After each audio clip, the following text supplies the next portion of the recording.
Alrighty there, guys. This is Alan recording another comprehensive Magic the Gathering Arena Draft video. I think it's time for us to take a break from Dominaria, considered one of the best limited formats of all time, and not forget what the current set is. So yeah, I do have some Coreset 2021 content, but I think there's still much more to explore in this set. So let's um let's get back with our most recent time and take a break for a while and draft our current recent set.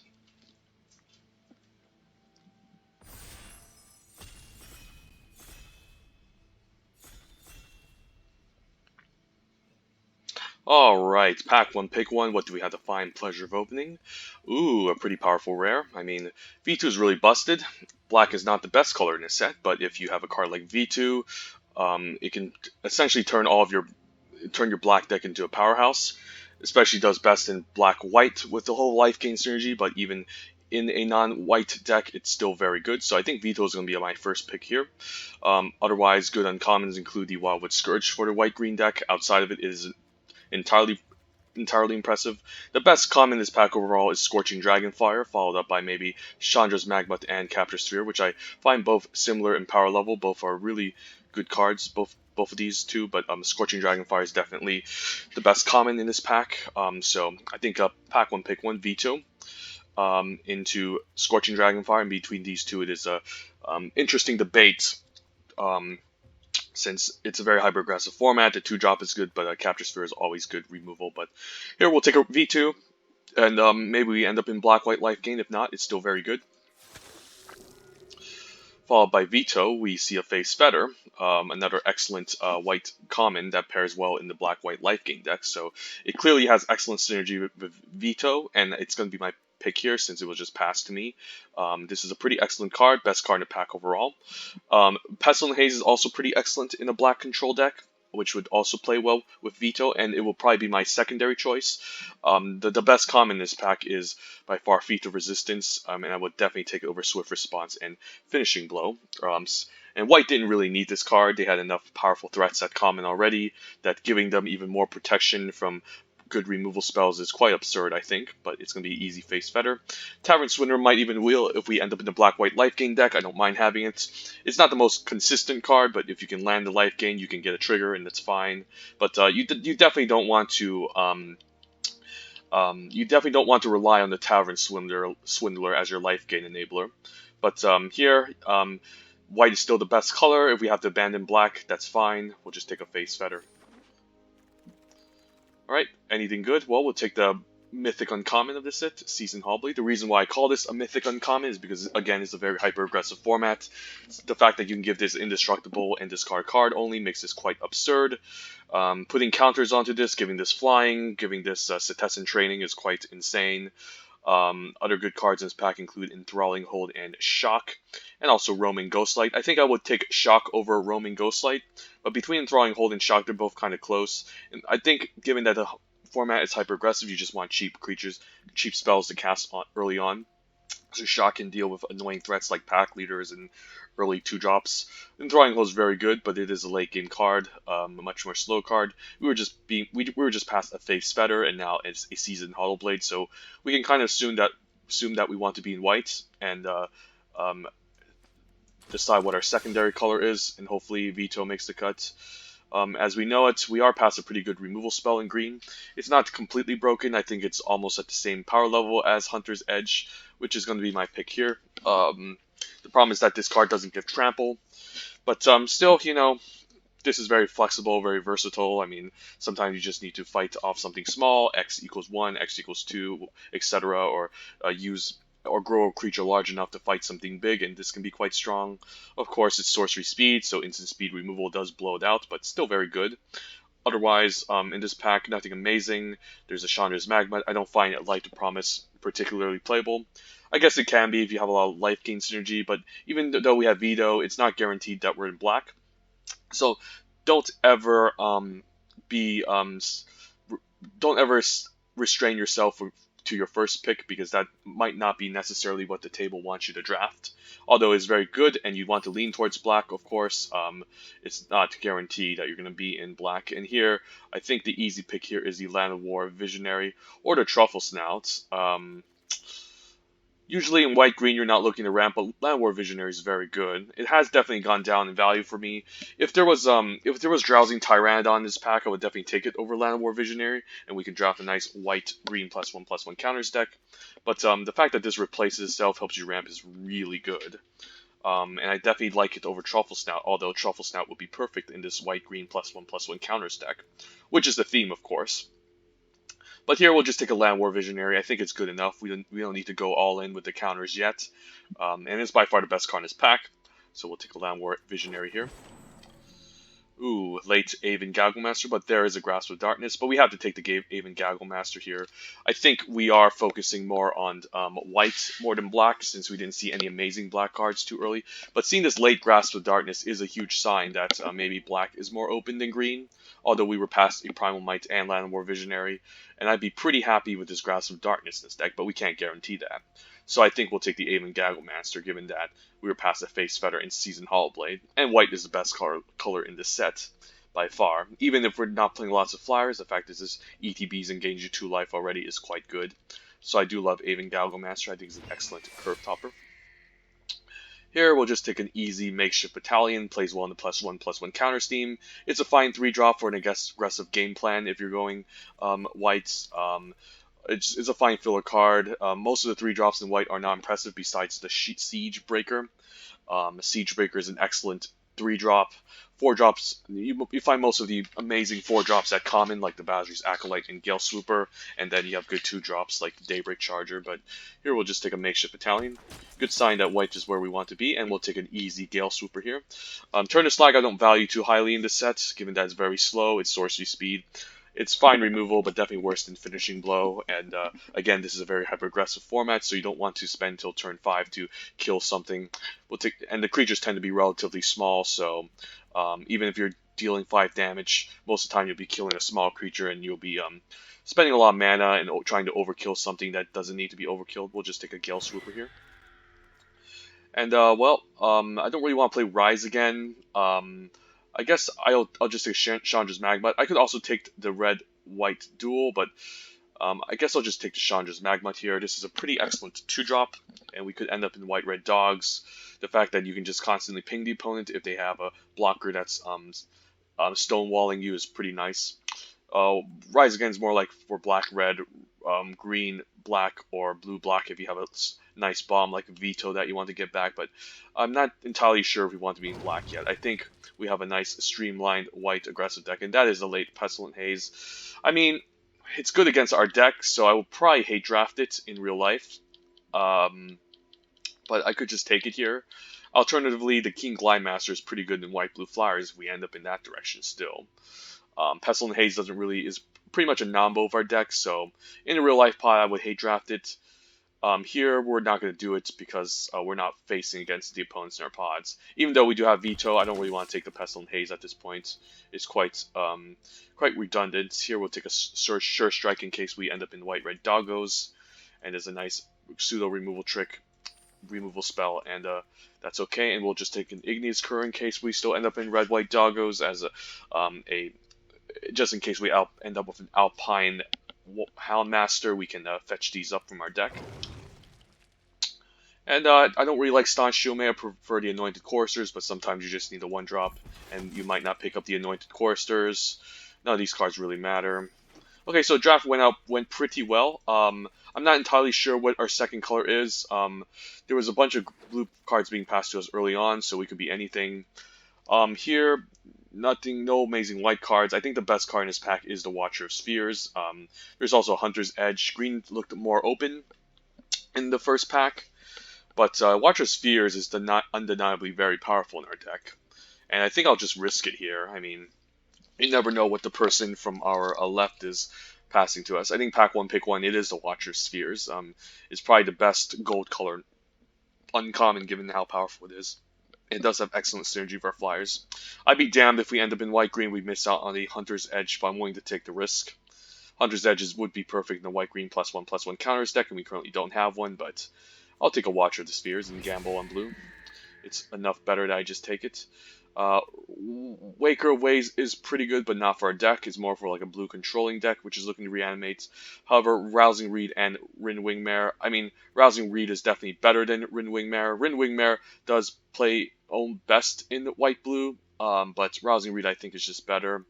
The fact that you can this replaces itself, the fact that it can loot away unplayable later on, and it can give the Seasoned Hollow Blade flying is pretty good. So I don't mind taking a Rousing Reed. And if we're going to be drafting white-blue, we're going to be creature heavy, so we'll take a Rousing Reed here.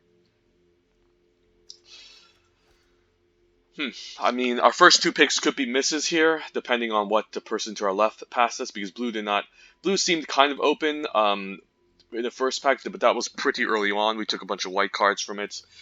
So I am taking a gamble here. We could miss out on our first two picks. We could end up in white-green, and I would kind of regret passing up that Hunter's Edge. Pack one, pick one, but I'm willing to take a more powerful card just to kind of risk it, I think.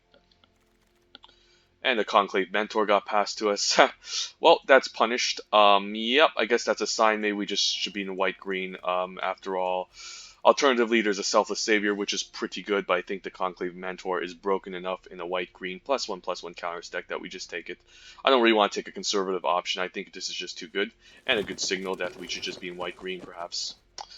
So yeah, alright, first two picks were missed, but it does happen. I'm not psychic, I'm not a perfect drafter, but it might seem that white-green is open, or I could be wrong again, and maybe blue is open. But this being past third pick is a huge sign.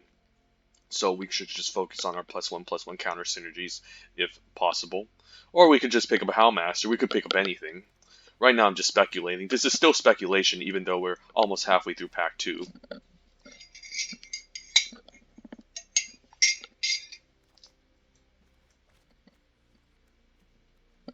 But black does not seem particularly open, so sorry, Veto.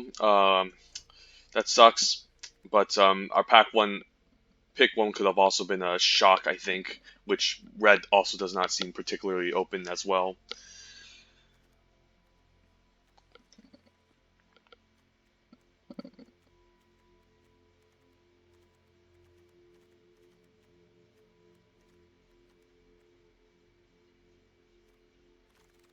Oh well, are we back into blue again? Yeah, I'll take 2 of those. Okay, so this draft just became kind of awkward. It seems like I cut off white pretty heavily in the last pack, and now I was past the Watcher Spheres. Otherwise, there was Anointed Coreset, which is a good 1-drop, but I'm not going to take it over a second Watcher Spheres, and we have like good flying synergy in this deck. So I guess we're back into white-blue Fliers again, and I'll happily take a Feat of Resistance as the best common. It is one of the best white commons in this whole set. I think Azorius Acolyte is the best white common, and then maybe Feat is a close second, and then perhaps Gale Swooper and Swift Response are both kind of close too, but we'll take a Feat of Resistance here. White did not need this card. They did not. White is already powerful enough, making +1/+1 counters, insane +1/+1 counter synergies, insane flying synergies. They did not need a card like Feat of Resistance. So we're going to be mostly white-blue or white-green, I think. But being past second Watcher Spheres is quite insane. Maybe someone else is drafting green. Okay, here I think I'll take a Falconer's Adept. Rin Wingmare would definitely make the cut in our deck, but I don't really like it that much. I think the Falconer's Adept can definitely get out of hand if he constantly attacks. I also don't have a lot of 4s. I do prefer the Azorius Acolytes on 4, but Rin Wingmare is replaceable. I don't mind just having makeshift battalions on 3. We'll take a Falconer's Adept as our nice reward for staying open, and it also generates Fliers, so it can also pump the Watcher of Spheres. So I'm quite happy with that too.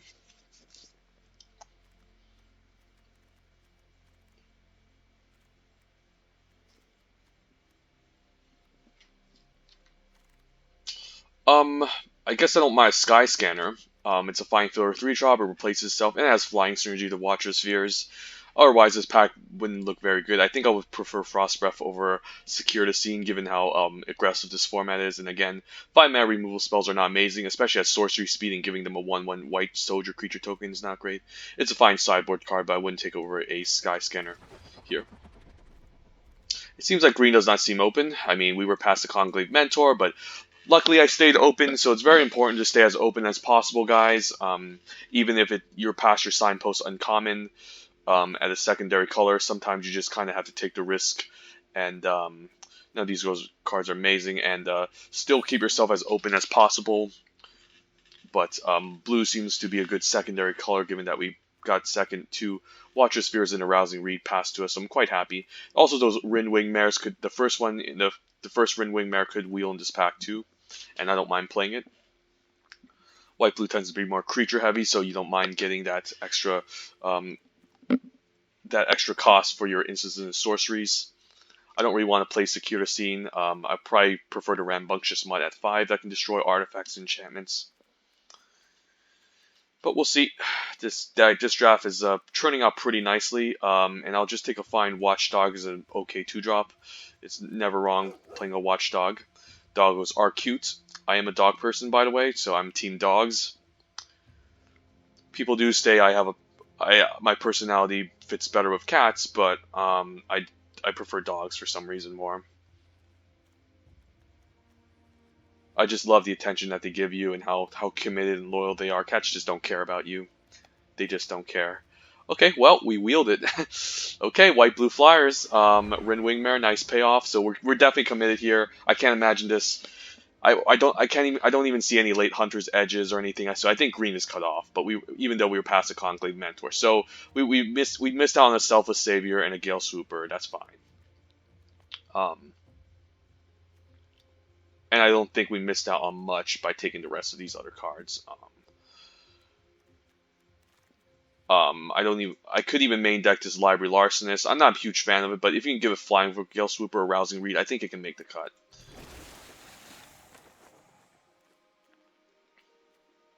Usually white blue is looking to be aggressive. We're not looking to leverage the card draw engine from Library Larcenist. But I think Library Larcenist does best in white blue. Given the fact that we can leverage it flying.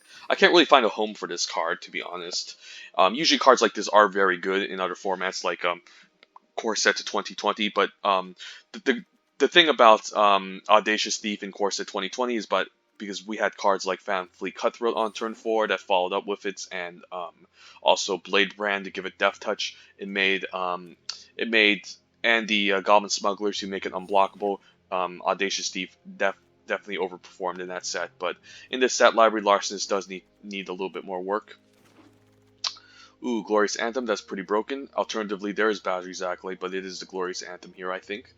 Basri's Acolyte would be my second choice as an excellent 4-drop that can give us +1/+1 counters. But instead of doing that for one turn, why not just do it permanently? And that's what Glorious Anthem is going to do, so it's going to be my pick here.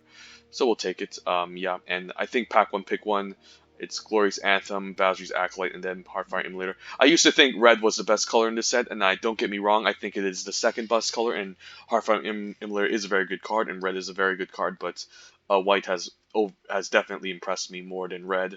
So I would probably rate the Heartfire Immolator a little bit lower than the Basri's Acolyte, but still a very excellent 2-drop, but white is a more broken color in this set. Here, I could take a Rambunctious Mutt. Alternatively, this is the type of deck that wants something like Unsubstantiate as a find removal spell. In terms of interaction, we do have a Face Fetter. Hopefully, we don't have to use Fetal Resistance as a removal spell, but it might force us to trade. Yeah, we just don't have a lot of removal. No swift responses. Don't mind an Unsubstantiate to bounce the creature back. And it also serves as a temporary counter spell against removal, but this is the type of deck that wants Unsubstantiate. And here we're just going to take a Basri's Acolyte. Excellent 4-drop. Well, yeah, our 4-drops aren't that stacked. I only have a Face Fetter, Falconer's Adept, and Gale Swooper could use a Basri's Acolyte. The 2-drops are also pretty good already. We have 5 2-drops, so I don't need to prioritize the Daybreak Charger, and Basri's Acolyte is just the best. The second best card in this pack, the best card in this pack is by far Rada, Heart of Kel. This card is insane. Essentially just the fact that you can play extra lands and pump this into a large threat is quite nice, but it can still die. 3 toughness is not unbeatable. It dies to Grasp of Darkness, it dies to Scorching Dragonfire, but we'll take a Basri's Acolyte here. Here, this pack is a whiff. First whiff.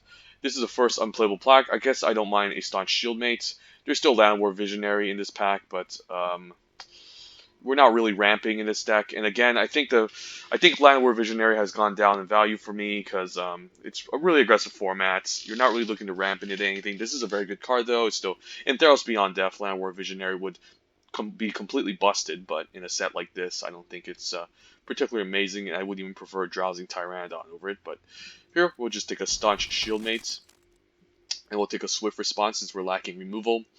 Yeah, I think this is the best card in this pack. Brofist Oak has not been impressive. Green Blue has not been impressive, but Brofist Oak is going to be something you want to play in a Green Blue deck. With Rousing Reed is pretty insane, I guess, but I don't have experience assembling that combo yet, so I don't know. Maybe one day we'll end up drafting it, but we'll happily take a Swift Response.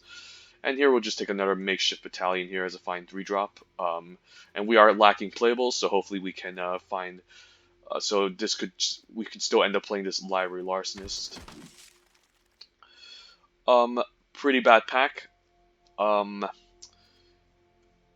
guess I can be an asshole and hate draft the Obsessive Stitcher because I don't think I'm playing any of these.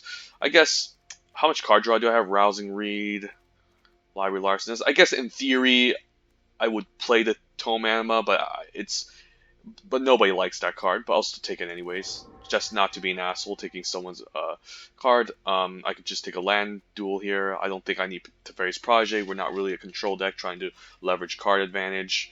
Wishcoin Crab, it can be a fine ground blocker, but we have enough 4s, I think.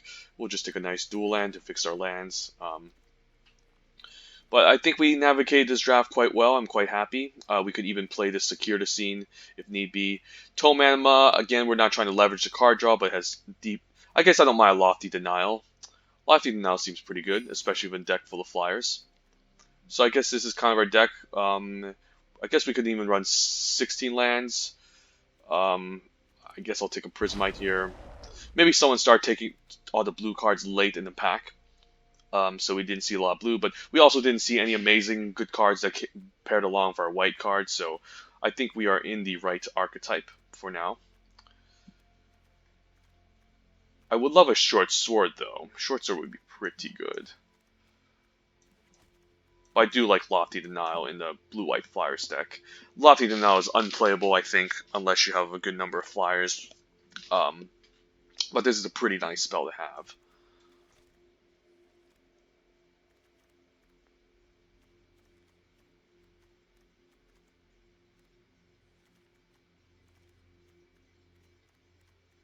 I guess Skyscanner, Library Larcenist, and Rousing Reed can make this unblockable.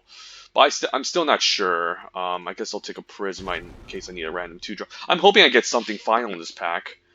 I think I can run away with 16 lands, because the curve looks relatively low. I mean, this is a 4-drop. This is a 3-drop. This is a 2-drop. I guess this is on 2. Yeah, our curve looks relatively low, but we can just go 16 lands. I mean, 17 lands to make it consistent. Like, I don't need to play something like bad like Tome Anima. Because if I'm playing all these 4-drops, I might as well run 17 lands. And if I'm going to play an extra 5-drop, I might as well run 17 lands as well. And we have enough removal, Swift Response, Faith's Fetter, Unsubstantiate, and we have enough ways to fly over and win. Double Watcher Spheres, King Glide Master in the late game, Rousing Reed on one of our creatures, Skyscanner can fly over, even Gaggle Master, Gale Swooper, Falconer's Adept. So we do have enough number of good Flyers already that can close out the game, so we don't need something like the Tome Anima to grant evasion. That's a conditional evasive creature. Well, we just prefer to have a Flyer that can get in, and I don't need Secure the Scene since it's just an expensive, bad removal spell. So yeah, we'll just go 17 lands, another fun Azorius Flyers deck with double Staunch Shieldmate. I'm hoping we get a Short Sword or something in the final pack, but I highly doubt it. Yeah, no. Alright, we'll just run 17 lands, Azorius Flyers. This is a pretty fun deck, I think, and I think I navigate this deck quite well. So I'm quite happy. Yeah, this is 17 lands. I think we just want to keep things consistent. Slightly favoring white, so 10-8 seems like a good mana source. Otherwise, what would we include if we go 16 lands? Yeah, this is just a random ground blocker. That's expensive. We have enough 2-drops, and Staunch Shieldmate is probably just even better than Prismite. I don't want to pay 5 mana just to deal 3 damage to something. Again, conditional evasion is not great. We already have evasion with the Fliers, and security scene is quite expensive. So yeah, let's try this out. I already have a number 2. I already have a Azorius Fliers deck on my channel, so we'll just do this, and let's do an overview of the deck before we proceed. Let's just move the non-creature spells over. I think I'll count Rousing Reed as a 3-drop since I'm looking to play that on turn 3. Same with Glorious Anthem. I guess Face Fair is mostly going to be a turn 4 play anyways. I highly doubt we're going to cast Unsubstantiate early on turn 2, or Lofty Denial, or Feat. So I think our curve is mostly looking like this. I guess Swift Response we might not end up casting on 2. Seems pretty good. We have a lot of powerful win conditions, a lot of Flyers, Aven Gagglemaster, Gale Swooper, Burst from Falconer's Adept, Sky Scanner, Rousing Reed onto a ground creature, Glorious Anthem can pump our team, that's pretty nice, Rin Wingmare, double Watcher of the Spheres, Keen Glide Master in the late game is also pretty nice. So yeah, we shouldn't have any trouble closing out. Our removal looks pretty solid with Face Fetter, again, Swift Response, maybe Unsubstantiate to bounce something. Not the most amount of removal, but still fine. I think we'll begin the draft. The game, I mean.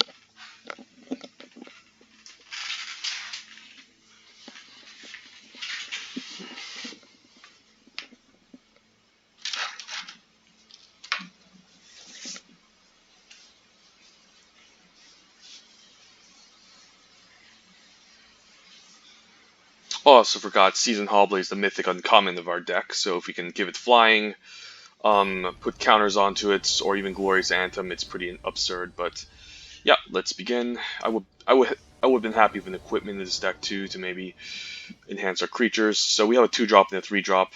Opponent's on a draw, kind of sucks, but it's a curve. We'll keep. I don't really want to go down a card.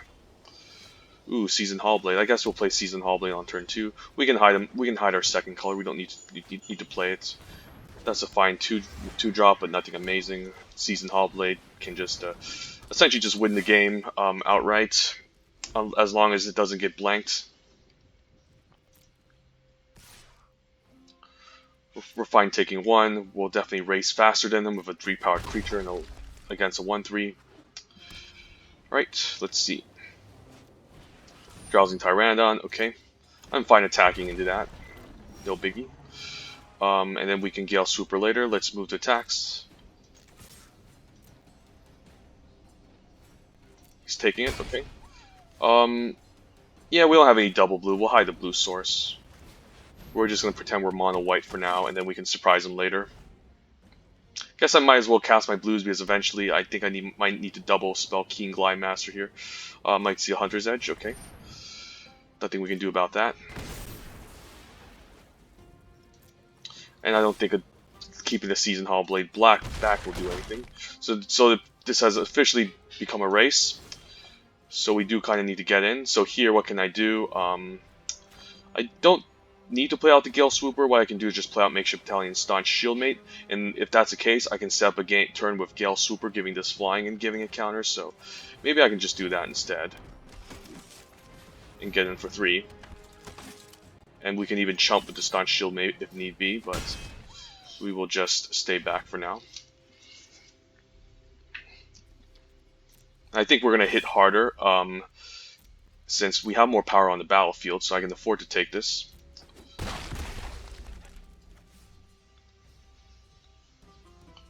Okay. Alright, we have a chump blocker, so what we can do now is we can play out the Gale Swooper. I might keep the Staunch Shieldmate in my hand just to discard, or the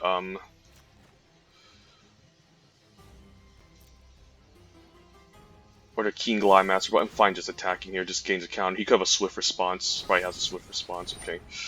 Yep.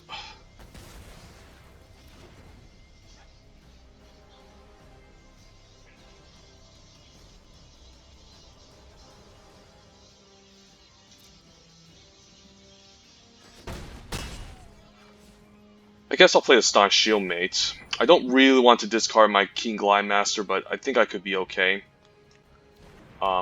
Just to have a random body in the battlefield that can maybe chump the 4/4. Probably has another removal spell. That's fine. We're just going to bait out the Swift Response here. Could have another removal here, of course, but that got rid of it at least. Pride Malkin, okay. So he's going to use that to hold off my Flyer. I guess I'll take 4, and then I can set up maybe like a good double block against Drowsing Tyrannodon. Or I can just Rousing Reed. Guess I'll just Rousing Reed, it's never bad, and I can start getting him with the Seasoned Hollowblade. Ooh, these are all very good cards. Guess I'll ditch the Watcher of Spheres, and I can get him for 4. And then I can chump block the 4/4. Because I do need to start pressuring the opponent. He can always block this, of course, and make me discard my Glorious Anthem. Which I'm hoping he doesn't, so let's just do that. Next turn we can set up the Glorious Anthem turn. We can chump block the 4/4 for sure. Set up the Glorious Anthem attack. Feed the resistance. Okay, well, he got me there. Yep, that's pretty good. Good game point. Drowsing Tyrannodon, overperforming this set, guys. Yeah, stole the game from us. But, don't know if I would play that game differently. The opponent had a really good deck too, but only the Pegasus Corsair I wasn't really too concerned about. But maybe I should have stayed back with the 3-1. I don't know. I think that game we had to race. But protection from white there, just definitely not beating that one.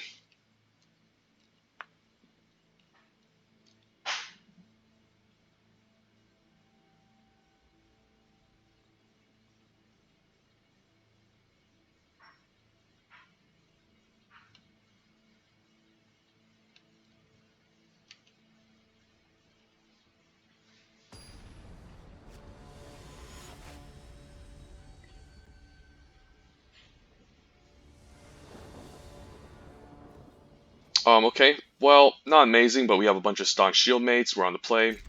Hopefully we can top deck something good. I think this is fine, just leading with a bunch of 1/3s. Not particularly amazing, but we do have a curve, and then we can play out the Makeshift Battalion. Hopefully we can gain a counter.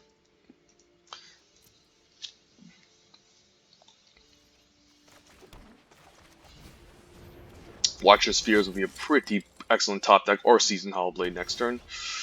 Okay, we'll just attack in for 1. I think people have figured out that white is the best color, so I'm not surprised to see a Plains at all. Okay, Freebooter, Deckless Skill, or Swift Response, so that's kind of annoying because we are a creature light, a spells light deck.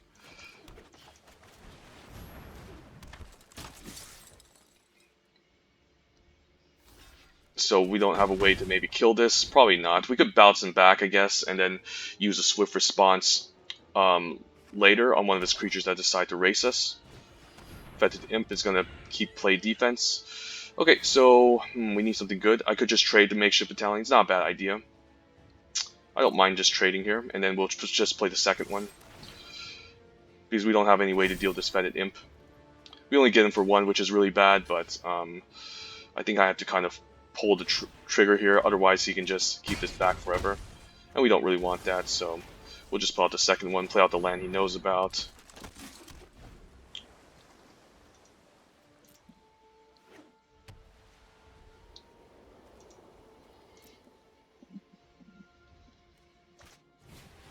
Alright, Walking Corpse. Well, he needs to double block our Makeshift Battalion if he wants to do anything here.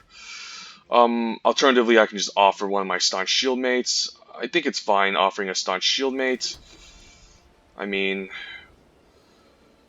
hopefully he doesn't have anything here. I think I'm going for this Makeshift Battalion play. He can double block my Staunch Shieldmate, but that's okay.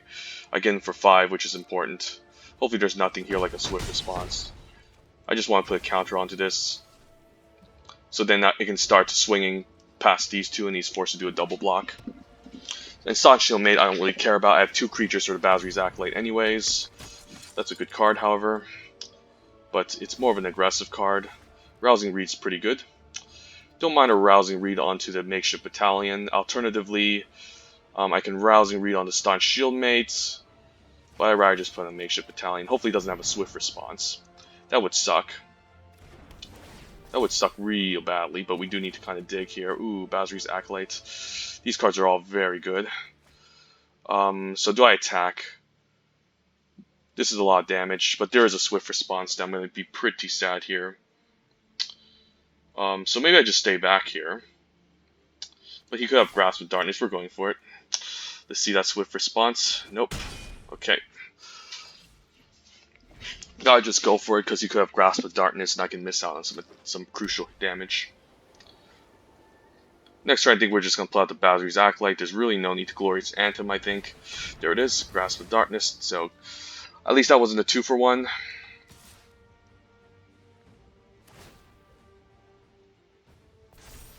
Okay. Taking it. Just taking 4. It's not the end of the world. We can assemble our Azorius Acolytes. Ooh, or just play out the Aven Gaggle Master. I guess that's more mana efficient. Otherwise, getting in for 2 I don't think will accomplish much. We'll just gain some life now. He can attack us back for 4. We'll just set up our Glorious Anthem and Azorius Acolyte and try to swing in against the opponent. And he might be forced to chump with the Flyer. And then, I guess the Azorius Acolyte might... Yeah, we're definitely going to play the Azorius Acolyte next turn because this can hit pretty hard. I don't mind using it as a chump blocker against the Siege Striker, so no blocks.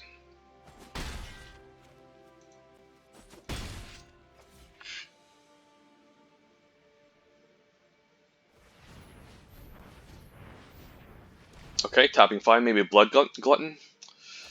Ooh, or Rise again. Okay, Fetid Imp. Ooh, that's pretty annoying. So that's going to put a halt to our plans. However, we could just... here we'll just play out the Azorius Acolyte. And then we'll just attack with the 2-4, I think. Yeah, that's pretty annoying. Getting back the Fetid Imp, but we can still attack him for 2, which is fine. And then maybe we can Glorious Anthem and then force the weird blocks next turn that he has to make. Revitalize to gain life. Okay. Okay. The opponent is definitely getting there. He just passes. Okay. We can attack with the Gale Swooper, I guess. Or we can just Glorious Anthem. Don't mind just casting the Glorious Anthem here. And maybe we can get in with the Azorius Acolyte and the Staunch Shieldmate. That's pretty good. And the opponent doesn't really have any good blocks against these.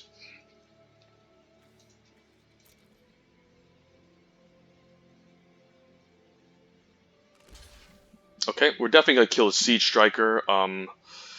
He could have a Feat of Resistance, so maybe we just order the Walking Corpse first, because a Feat of Resistance would be pretty bad. I mean, I guess even if it's Feat of Resistance, let's say what might happen here. He could have Death Touch Trick. I mean, does it really matter? I think I'll just order Siege Striker first, regardless.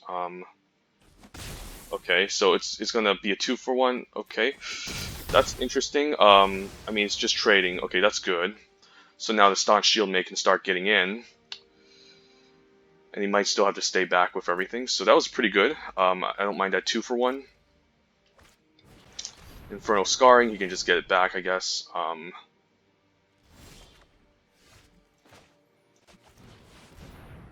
not going to attack with the Aven Gaggle Master because he's just going to block with a Fetid Imp. The Staunch Shieldmate, however, can attack and offer to trade with the Fetid Imp.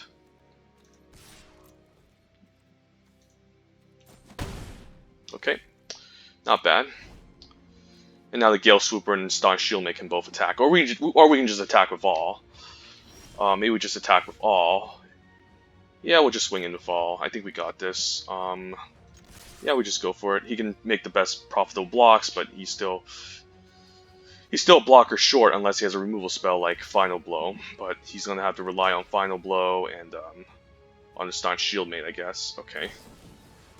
Oh, to gain life? Ooh, interesting. But at least it's trade, so I don't mind that. He's going to pay for Death Touch. Okay.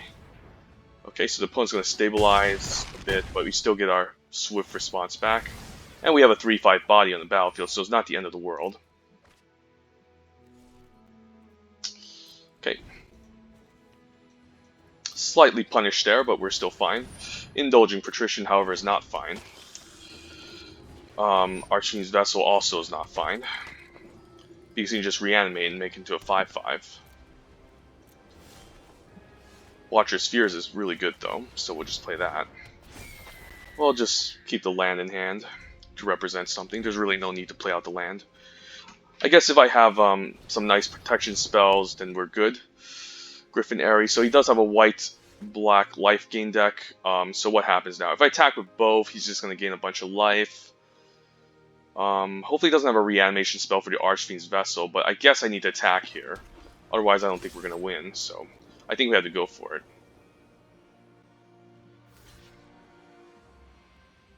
Maybe force a chump.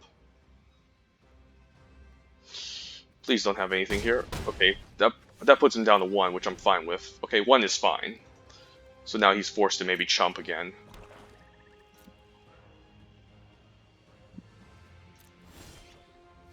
Okay, Falconer's Adept is really good. Let's move to combat. So now he's forced to chomp. Otherwise he's taking lethal. Then we can play out the Falconer's Adept. That can start making birds. That can pump the Watcher's Spheres too. Then we can hit in for a ton. Yeah, we got this. Opponent almost stabilized with the trick, the Alchemist Gift and all, but hey, we have to get a victory eventually, so pretty fun match.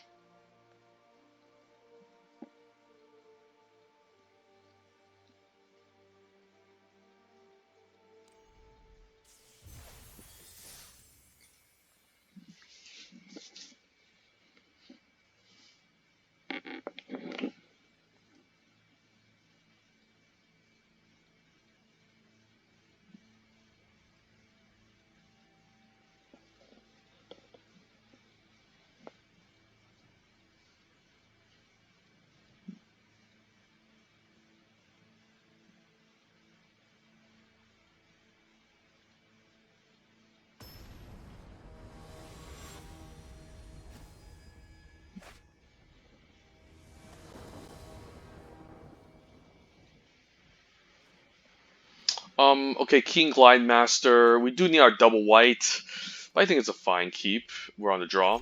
We also have our Tranquil Cove, so hopefully we can pick up a nice 2 or 3 drop, essentially.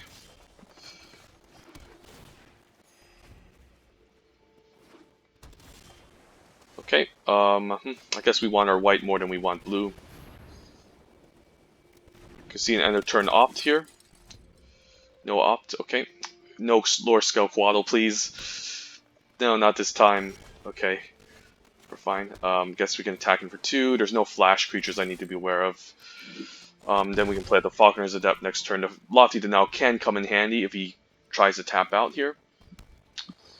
Okay, still nothing. Guess we move to combat. Could see a counter spell here after I play out the Falconer's Adept, and I think I have to play it. Lofty Denial would suck here, though. I think I have to go for it. I mean, what else am I doing? I mean, rewind. Okay, I mean, he was gonna do it anyways. Sure. So some type of blue-green control deck. We do have Keen Glide Master to give it flying as well. This is going to be a pretty sad Keen Glide Master. I can tap it, give it flying, and attack. I think I'll do that. I don't think I need to keep up Lofty Denial. Doesn't seem like a good option. We just want to keep swinging in, putting his life total low. Next turn we can play Basri's Acolyte and keep up the Keen Glide Master. Putting a counter on the wall with Scourge. Okay, no blocks. Ooh, Watcher of Spheres, that's really good. I guess we put on the Watcher of Spheres instead. And I guess we can put the counter onto the Alpine Watchdog, and then we can offer to trade. Never mind, that's just going to counter for a turn. We're just going to stay back. Take a few hits. Opponent's just playing a bunch of counter spells. I don't mind just taking 5. I mean, taking all these hits. My Bazri's Acolytes can help me stabilize. So what I can do now is just play out the Bazri's Acolyte. Put the counters on both of these cards, and then we'll just attack in the fall. And we still have some blockers up. The King Glide Master can give the 3/3 flying, and we have lethal essentially. We could just take 5 here. No, he's attacking for lethal. I think he knows he can't win, so we're just going to chump block with the 2/3 onto the 5/5. Alternatively, I can just double block the 5/5, but I don't want to run into some sort of combat trick, so I think I'm just going to block like this. It seems fine with me. And then I can just give the Alpine Watchdog flying and we're good. Or I can just attack. Or I can just draw a card first. Let's just draw a card first.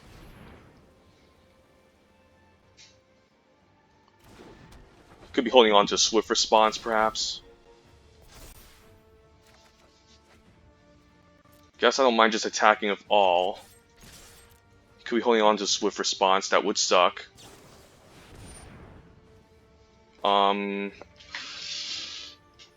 Yeah, I guess we counter it. Yeah, good games. While running a million counter spells in the blue-green deck, okay.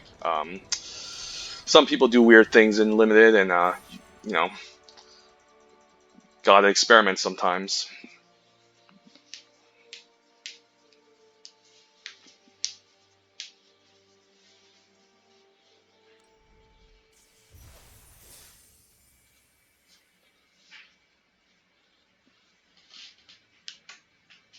Like, why would you play a 6-mana counter spell? I mean, sure it ends a turn, but like, that's way too much mana to keep up. And Rewind is not a good counter spell. You'd rather just play Cancel, I think.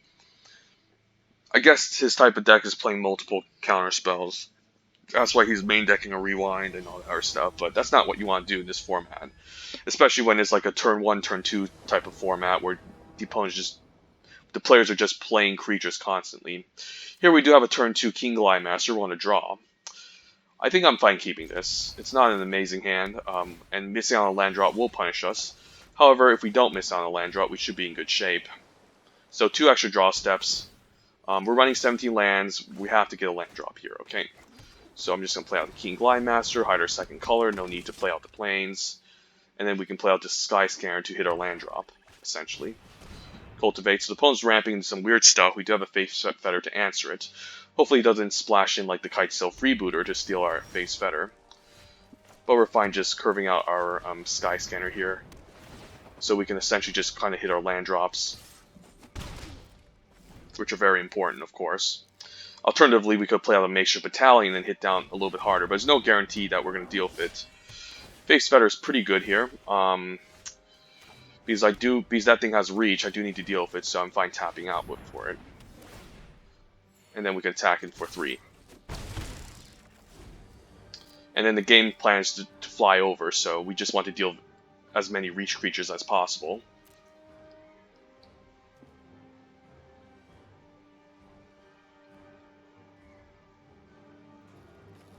Land would be good since I can Season Hollowblade into another 2-drop. That's a very good card. Pretty scary. I can always leave the 1-drop as a chump blocker against it. Unfortunately, no land, so I think I'm just forced to play a Gale Swooper. I can also just take the hit from the Rada. Maybe I'm fine taking a hit from the Rada, because he's going to have to tap out his whole turn, and he won't be able to develop the board, which is more important. Next turn we can Season Hollowblade into Lofty Denial. And hopefully he can hit something good. If not, then oh well. This is going to hit pretty hard, but we can always keep up the Sky Scanner for it. Season Hollowblade can chump block it next turn. We can discard something like the Makeshift Battalion. Okay, well, I'm not beating that. That sucks. Would love to keep on Lofty Denial for it.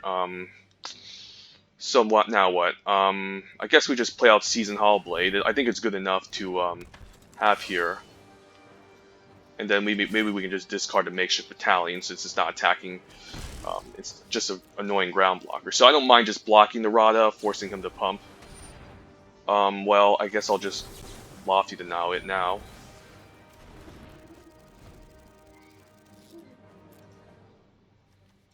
Hopefully he doesn't have another Grasp of Darkness.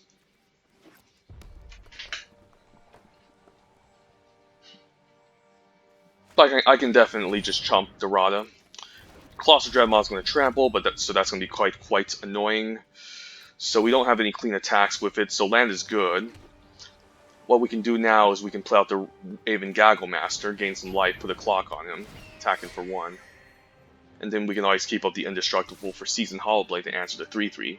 We're fine taking 6, and then next turn the Azorius Acolyte can go into our Fliers and we can start swinging in for more. That deal's pretty good, but we're just going to discard 2 bad cards here, obviously. Fine and okay, but we're definitely going to take it here. I don't want to lose my Acolyte. I do need to put a clock on him, so I'll take 9. The Acolyte can eventually just chump block, gain some life. It's not a big deal. Definitely valid. I guess the Acolyte has a fine target here. We're just going to say go. I do want to keep a Feat of Resistance. Unfortunately, I think I have to might have to discard it just to save the Seasoned Hollowblade. We're keeping the Seasoned Hollowblade blade back to deal with the Rada, and then we can just swing with these 2 creatures in the air, and then force them to go all out next turn. So we can block the 3-1 to 3-3 to 2-3 into the 3-2, and then just take 6, and we're good.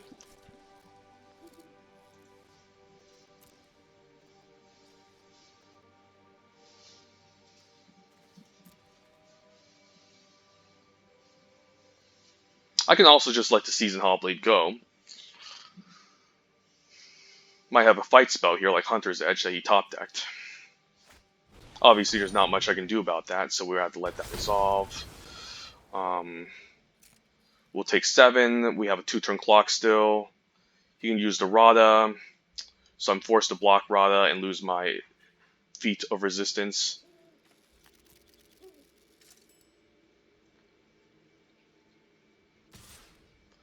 Let's think here.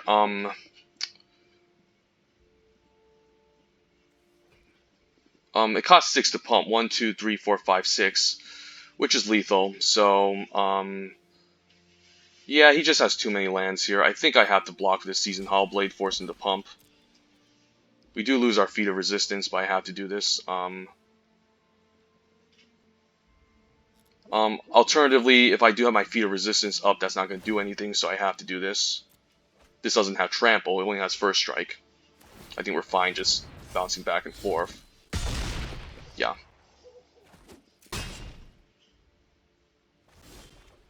Watcher's Fears is quite excellent. Now we can just keep everyone back, attack for 2 in the air, and then we have lethal. And I'm fine just... I guess I'm fine just putting my Seasoned Hollowblade in front of Rada now. Or just a 2-3 in front of the Rada.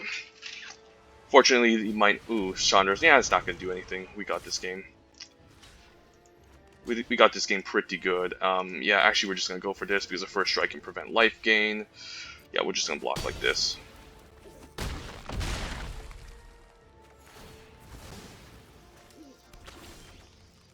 Yep, get salty opponent. Your Volcanic Salvo cannot kill me. Just because you fire off the Volcanic Salvo doesn't mean you win. You're also playing some weird cards I would never play, so... This is an aggressive format. Don't try to splash a bad deal. It doesn't work, guys. Just don't.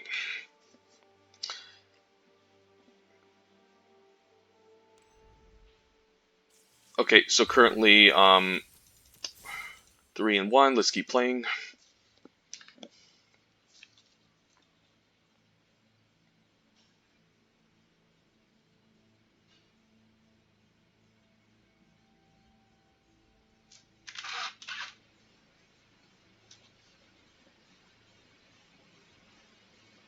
It was pack one, pick one between Rada and Hollowblade. I think I would go for Seasoned Hollowblade, but I would definitely take Rada over most of the other powerful commons in this set, like Azorius Acolytes. But I would definitely... Seasoned Hollowblade is considered a mythic uncommon of this set, I think. It's single color, and it just does so much. The card is absolutely fantastic. Alright, we have a 1-drop. We just need to hit land 3, right, for the Sky Scanner. We're on a draw. I think we're fine keeping this. It would be amazing to get like the two drop flyer on turn 2, but we're playing 17 lands. We're keeping a 2-lander. I think it's an okay keep. Not an amazing hand, but still a curve nonetheless.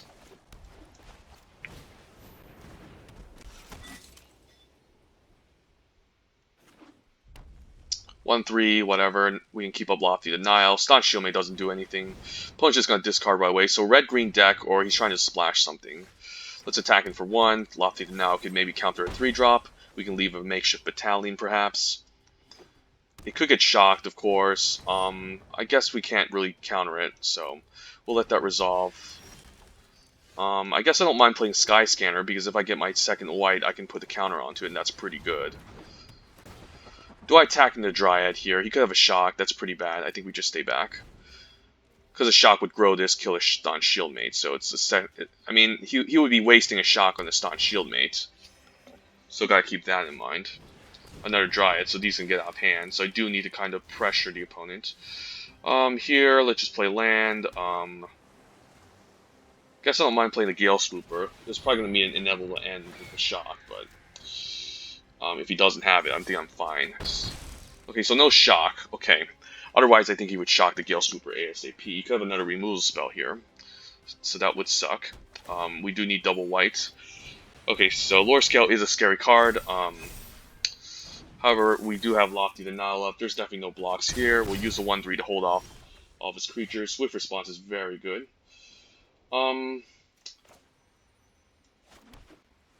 Guess I don't mind Swift Response, keep up Lofty Denial, and just attack in the air. Lore Scale is definitely a scarier card than these 2/2s. I can definitely hold off the 2/2s. But I like having Lofty Denial up, at least.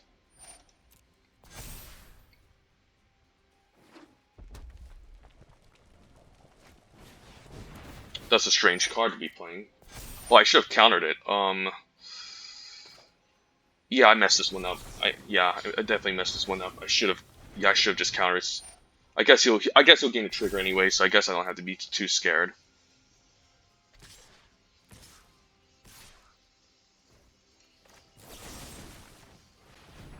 And then we'll take 6, and we can use the 1/3 as maybe a chump blocker, perhaps. Land is good. Now we can play the Aven Gagglemaster, gain some of our life back. And then we can attack, I think. Guess I don't mind the Staunch Shieldmate. I'll probably be taking 8 next turn, but that's fine. The Aven Gagglemaster gaining us life is quite huge. Hopefully there's no Volcanic Salvo here, otherwise it's a complete blowout. Okay, it's not a turn. At least it wasn't Volcanic Salvo, so now we can put counters onto 2 of our Flyers, and then we can chump block with the 1/3. And the Bowser's Acolyte, of course. So land is good, and then we do need to race him in the air, so we're just going to put 2 counters here. And then we can chump block. And this is a 2-turn clock, so we're in good shape, unless he kills one of our Flyers. But that does require a specific top deck, of course. So we're just going to do this. And then we have enough chump blockers to deal with these Dryads. Even if he kills one of our blockers, we're still fine. Yeah, I think it's just going to be blocking like this. I don't think we need to block this Hobble Fiend. I think we're good just blocking like this. We should have enough life to stabilize here. And then we have a 3/2 that can also swing back if he kills the 4/3, so I think this is good. He could stack and prevent the life gain, and then maybe pump this, but he would need a Sure Strike off the top, I think. I think he needs a Shock or a Sure Strike off the top to do this, because he could stack. Okay, he's just going to let damage happen, so we get the life gain anyways. Cool. So now if he has a removal for our Flyers, we're in good shape. We're just going to attack. I don't think there's any... He could have a Frost Breath here. That would suck. Frost Breath would be pretty bad, but I don't think splashing for Frost Breath is worth it. So I think I'm just going to swing all out here. I don't think anyone would splash for Frost Breath. I don't think there's any green instant speed spells, fog spells, besides Heroic Intervention in this set as well. So I think attacking all out is correct.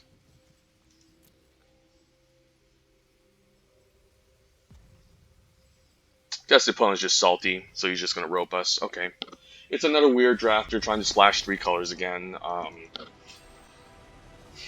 Just like the guy previously who splashed a bad deal, and now he's splashing for, I don't know, some weird stuff. I don't know what the blue was for, honestly. I think this is just a set where you're just looking to curve out, turn 2, beat down, just kill the opponent. It's not really a set where you want to go crazy into multicolor shenanigans. You can save that stuff for I guess Throne of Eldraine. You can save that stuff for Ikoria, I guess, or War to Spark. You can save that stuff for War to Spark and Ikoria, but this is not a set where you're looking to go into 3 colors. I'm sorry, guys. It's a core set, I know, but it's not gonna turn out too well if you try to do some crazy shenanigans.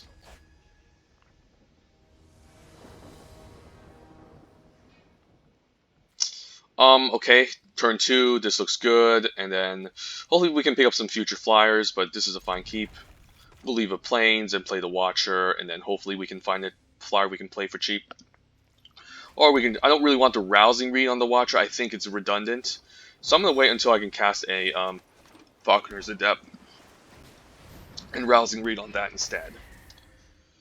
So that's always an excellent turn 2 play. Okay, Makeshift Battalion is also great. We'll attack first with the 2/2.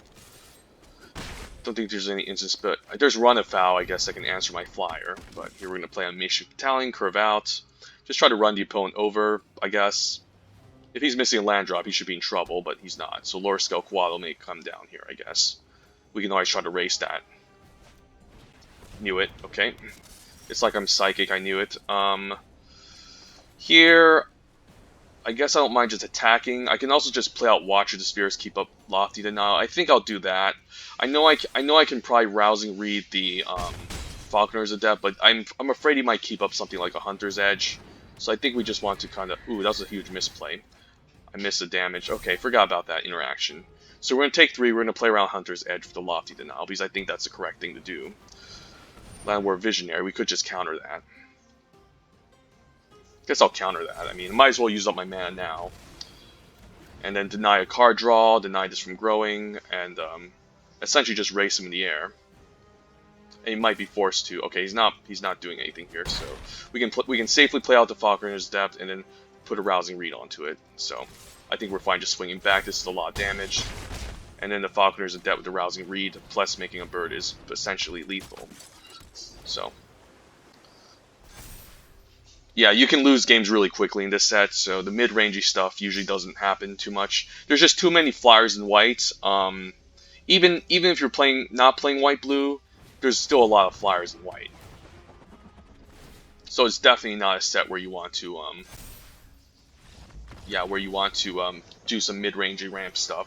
That's why the Landwar Visionary went down in power level for me. So okay. Diamond tier 3, let's get to Mythic by the end of this month. Show off how good we are, etc.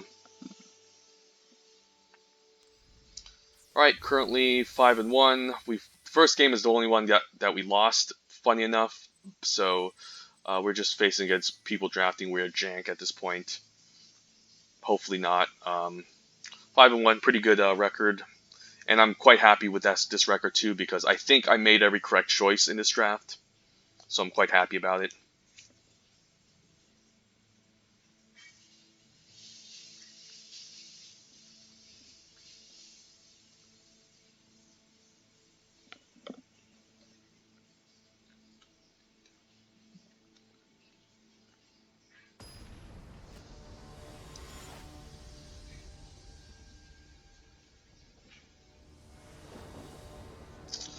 Alright, Staunch Shieldmane to Watcher, of course, and then Lofty Denial as a counterspell. We're on the play. This is a very decent opening hand.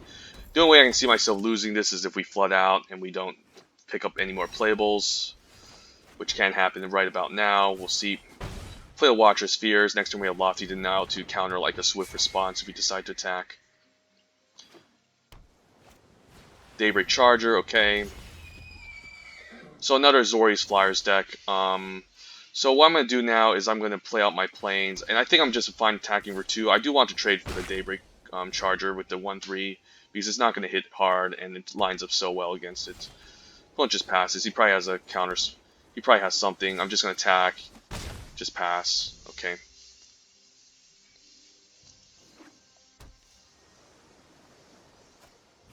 Do I want to Lofty Denial this? It's pretty annoying. I'll Lofty Denial it. Because he can just gain a counter. The 3-1 can start attacking past my 1-3. And now we're just flooding, as expected, so nothing I can do about that. But the more I flood, the more I can find playables, at least, so... Oh well, I mean, this is a 17-land deck. Roaming Ghostlight, bounce my Staunch Shieldmate, get in for 3, makes sense. I don't really want to attack its Watcher because I think it's very valuable. So I'm going to wait until I find something better, like the Face Fetter. I'll happily Face Fetter Roaming Ghostlight, and then I can attack it for 2. And then I can play out the Plains, play out the Staunch Shieldmates, trade off for 3-1. Yeah, I'm flooding pretty badly, not going to lie.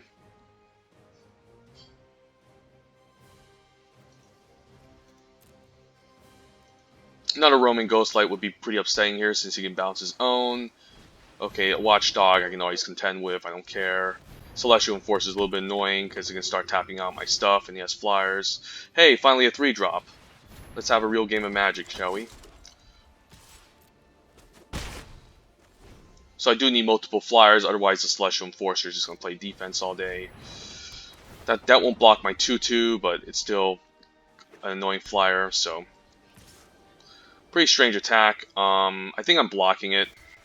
He could use a Feeder Resistance, that's fine. I mean, it's just a free roll if I don't block. Yep, let's just keep playing out those lands. He's just tapping down my Flyer, so yeah. Hopefully I can find something. I mean, this is a lot of lands. I mean, I guess I want to keep lands for the Season Hollowblade, so maybe I shouldn't have been playing them out. So I'm going to start keeping up lands now, for sure. I can see an Aven Gagglemaster. I don't know what you're playing for turn 6.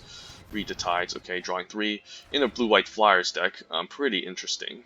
I don't really agree with that, but...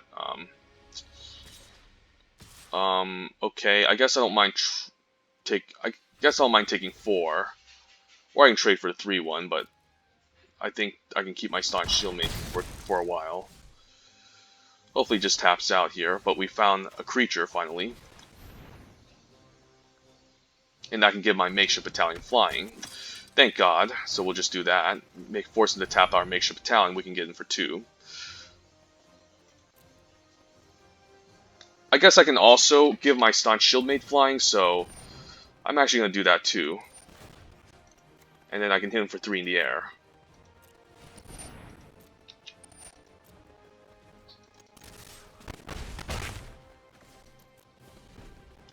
So hey, at least I can use the activate ability as a mana sink. Acolyte's annoying, that can gain him life. Okay. Why do we have to flood out so badly? This is just... We should not be losing this game. This is so ridiculous. Well, at least he's not pumping the lifelinker, but we're going to take a huge hit this turn. Alright, so we just need to find something off the top, please. We're going to take 8. We're losing the race because now he has a Bazri's Acolyte. I would love my own Bazri's Acolyte. Game, if you can give me Bazri's Acolyte, I would love you so much, but we didn't. Okay, I guess I can just give everyone flying. So let's just move to activations. We're going to give Makeshift Battalion flying. We are going to give King Glidemaster flying. And I guess I'll keep everyone back to play defense. And then I guess we're just going to move to attacks. He's going to tap down the Makeshift Battalion, which is going to suck. And then I guess I'll just attack with these two. Since I can't even make a profitable attack on the 1-3, so... At least this results in a trade, sure. This is really sad, like... I have enough playables in this deck, what's going on? Well, we might just settle for 5 wins. I mean, this should have been a 7-win deck, to be honest, but... Unfortunately, the game doesn't care about us. So he's going to go up to 6. Yeah, we're just gonna block the 3/1s here. I mean, there's nothing we can do about it. I guess you can tap. Okay, capture sphere. He even had a capture sphere. This is so bad. And even taps this down. Yeah, good games. Not really a good game, but I think we drew like 7 lands in a row that game. Like barely any spells. All right, it does happen. RNG. Even if you build the most optimal deck, sometimes in Magic, it's in your colors. You don't get your land drops, or you get mana flood like that game. I would be happy swapping out a staunch shield mate for at least like a short sword in this deck, to be honest. Okay, yep, 5 and 2. We made back our gems at least. Kind of have to settle sometimes. You can't always win them all.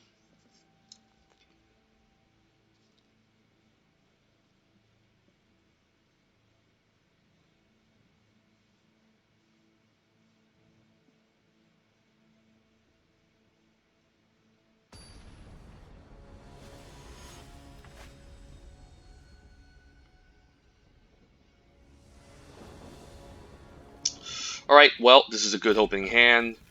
We library and larcenist. We finally see them, and then we have a pretty good curve. 1 drop and a 2 drop and a 3 drop. This seems good. I would love anointed choristers in this deck over staunch shieldmates since they can gain life, but so red white doggos. We're gonna attack for 1, play out the season hall blade, and we're gonna decide whether or not we want to play library larcenist or Rin Wingmare next turn. And I could just play the just play the library larcenist, but the Rin Wingmare might just be a better target since if I get another land, I can just put a counter into it, which is better. So I think I'll just move to attacks here. Yeah, let's play the Rin Wingmare. Just another good flyer we can put a counter on, and he can just play a ground creature to blank our library larcenist essentially. Okay, land is good. Yeah, we'll just Acolyte here. It's a no-brainer. I think he's just dead here. This format is so hyper aggressive. It's not even funny. Like the game is over almost on turn 4. Like this is so crazy. White did not need Feat of Resistance. They could do without it. It was not necessary. And then he plays anything. I just face Fetter and I just kill him. That wasn't even a game. It was just a freaking slaughter. Okay, well we're close to the final boss. I mean, this is the final boss. I did go through the drafting portion already, so maybe we already have a concise overview of the deck. But before we move on to the final boss, let's go through the deck. A pretty nice white-blue Azorius deck. We thought we were going to be in white-green, but we still kept our options open and got a second Watcher of Spheres. First pick was a Veto, a Thorn of the Dusk Rose, but black was definitely not open. And then we were past what was it? The Face Fetter into Season Hollowblade, so white became our primary color, and green was slightly open in the first pack, staying with blue, with Primal Might and a Land of War Visionary being passed to us, but I'm so glad that in the final pack, there was only a single Land of War Visionary as a sign that green was open, and there was a Hunter's Edge. So I'm happy that I kind of skipped the Hunter's Edge and dipped into blue since a Watcher of Spheres was passed to us. But anyways, yeah, just a solid white-blue Flyers deck. Staunch Shieldmate is not amazing, but it can be a fine ground blocker. I prefer the Anointed Choristers instead since they can at least gain life and pump on turn 5. We have 1 copy of Feat of Resistance for protection, copy of Swift Response for interaction, Lofty Denial, a decent counter spell, especially with lots of flyers. It's really good, like in our deck. Unsubstantiate, not usually a card I like in the set, but if you're looking to be very aggressive, it's nice to have a cheap spell that can temporarily counter an opponent's removal spell or bounce a creature back. So it's a decent interaction spell. Glorious Anthem, nice way to just pump our creatures. Same with like Basri's Acolytes. We have Rousing Reed to go over Season Hollowblade or any other makeshift battalions or ground creatures, and this card is quite excellent. It's also pretty excellent with Falconer's Depth and Avon Gagglemaster. And as you know, there's a lot of flyers in this deck, so I'm not going to go through them. The card that doesn't really seem to that I don't really like is the Staunch Shieldmate. So I wish we can have. I would play the short sword over it, to be honest, but I don't really want to play like a 5 mana removal spell in this set. And this is 17 lands. Definitely favoring white. We're going 10 white sources, 8 blue sources, since we do have some early blue creatures to play. But we're mainly white, and I think having 10 white sources is enough for all our double white cards that we're looking to cast. So yeah, we haven't had a game where Library Larcenist went off. It could have been the last game, but I think, of course, the better play was to put out the Flyer in case he put up an annoying ground blocker for the Library Larcenist. But as you can tell, some of these games just did not last very long. I mean, it just got to turn 4 and then it was just game over. So this is not a set where you want to stumble all your land drops. The first opponent that we lost to, which in the first game had a Drowsing Pteranodon on turn 2, so you definitely need to hit your 2-drop department. Um, Most of the other games we won, the opponent didn't have anything down except on turn 3. Um, that one game where we lost to the other opposing Blue White Flyers deck, because where it was due to just severe mana flood, which does happen in limited, but we have a good number of 4s already and a single 5-drop and a lot of 3s, so I think we have enough creatures in this deck and playables. But that game we only drew like 6 spells, which was pretty bad. But regardless, hopefully this can get the 7-win victory, and let's move on to the final boss.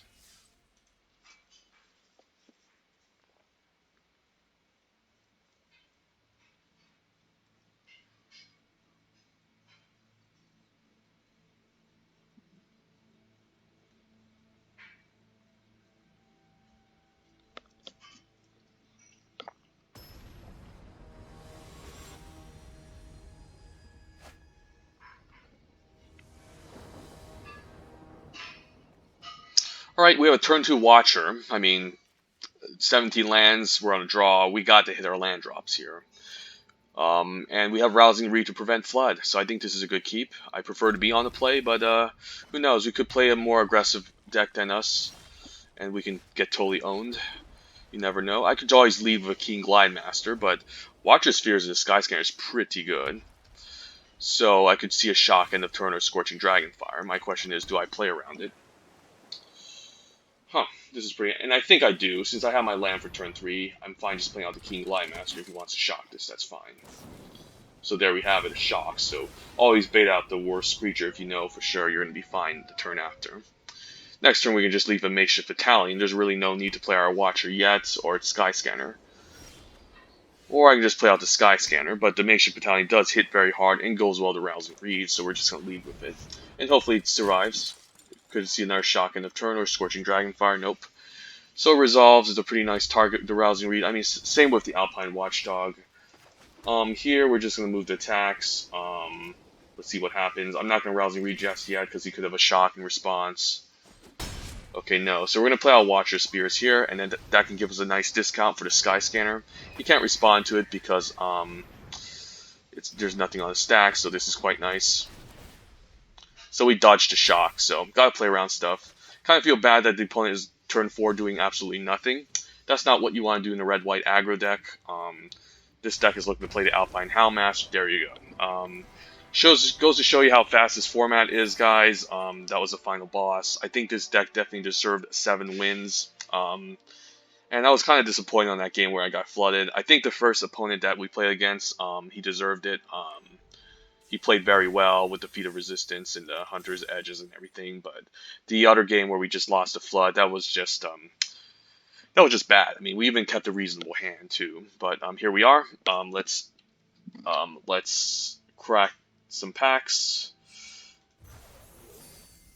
and let's pretend we are drafting some more Coreset 2021 here.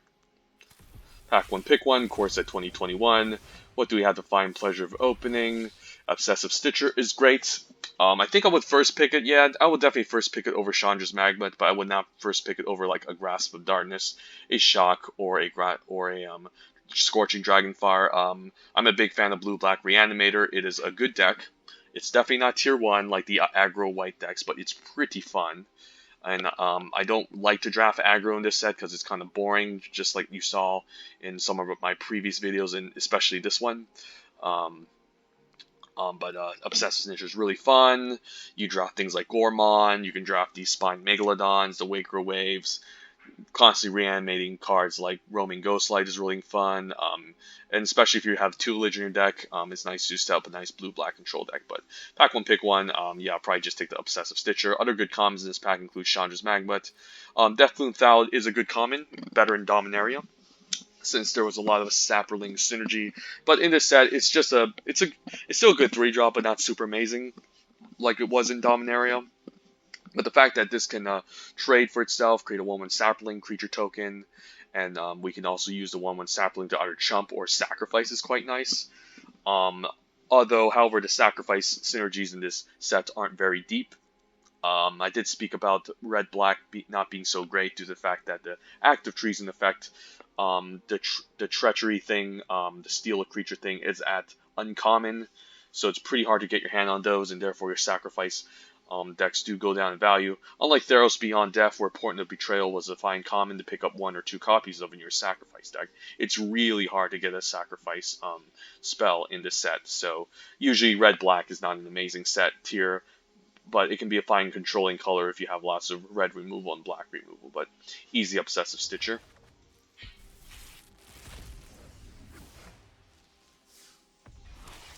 Not a big fan of Spore Web Weaver. Sure, I'll take it, but I think Drowsing Tyrannida is actually better. I mean, it's good if you can put counters onto this. If you're in white-green +1/+1 counters already, I wouldn't mind playing this since you can enhance them with those counters. And it's pretty absurd, I guess, with a Rousing Read. But you do need to upgrade this card, like you do need to enhance it. Otherwise, it's a fine 3-drop blocker. But again, in this set, you really want to be aggressive and racing your opponent. I mean, maybe you can get away with setting up some sort of rampy mid-range deck with the Spore Web Weaver, but if you don't have it in your opening hand and you're just trying to draft this ramp deck, you can just totally get run over and owned. So I think Drowsing Tyrannodon is a much better card. It's actually better than Land of War Visionary. Hate to say it. I don't really agree with that compared to other sets, but in this set, Drowsing Tyrannodon is a sleeper. That was a pun intended, of course. But yeah, you just need the blockers, you need the early creature, and just by putting a counter onto this, it can sometimes just force like opponent to use a good removal spell on a 2-drop deck you can always get a million copies of. So Drowsing Tyrannodon is very good and probably going to take it over Spore Web Weaver.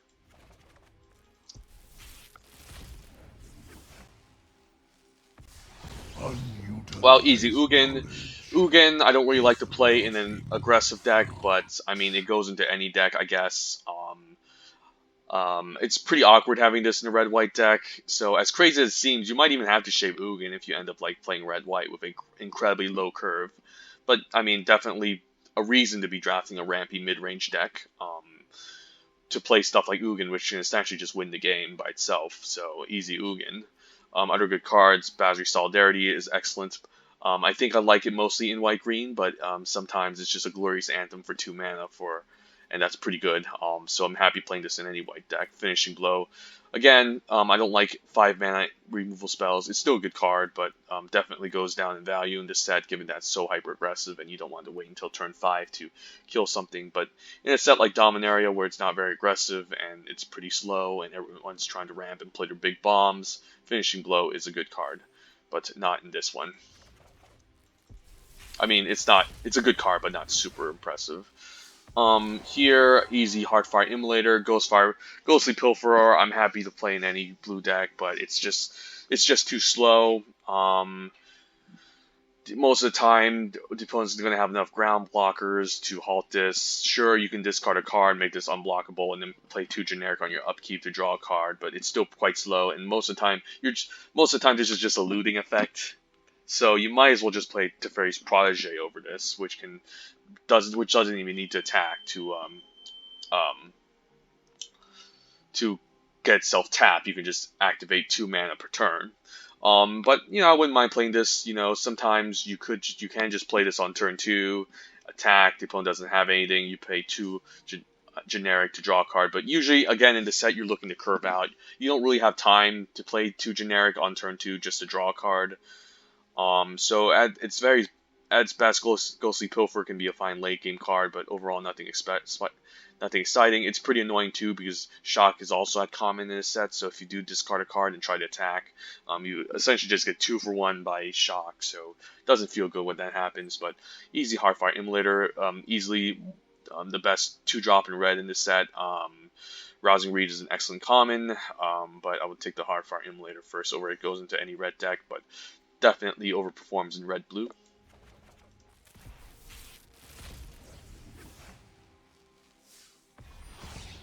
This pack kind of sucks. Probably Twin Blade Assassins. Sanctum of Stonefangs have not been entirely impressive. I think the card is too slow. Unlike Ravnica Allegiance, where you're trying to enable Spectacle, and Black was very aggressive in this set. Black is pretty grindy. It's pretty controlling. It's not looking to kill the opponent too quickly. However, if you're in a white-black life gain deck, this is good. But if you're not in the white-black life gain deck, it's really slow. Of course, if you get this down, turn 2 is going to be its best, but in the late game is not great. I think obviously Illigan Inheritance was better, even though it costs 4 mana, because you could activate it at least to drain the opponent for 4 and gain 4. And again, it enabled Spectacle. And again, black was a very aggressive color in Ravnica Allegiance, since Rakdos and Orzhovs are always getting 1-drops and 2-drops down on the battlefield. But easy Twin Blade Assassins. Nice black-green gold card.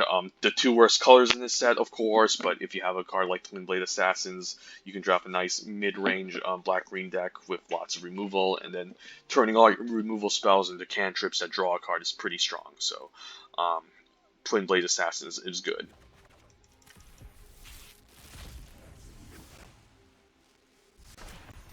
Alright, easy Teferi. Teferi is a powerful card. Even if the -3 phases, who cares? You're using the loyalty on your turn and also on your opponent's turn, so it's a really nice way to loot.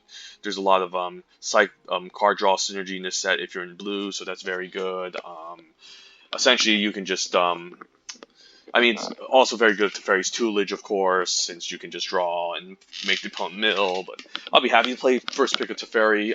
Yeah, really good card, but you're mostly not going to get the +/-10 activation.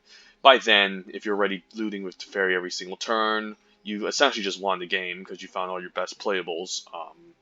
So easy Teferi. While with Scourge, also good in white-green, but outside of white-green, it's not amazing. It's just pretty okay, pretty mediocre. Since if it came with Trample, it would be way better, but it doesn't. Here is a Malefic Scythe over the Hunter's Edge. Malefic Scythe, do not sleep on this card, it's very good.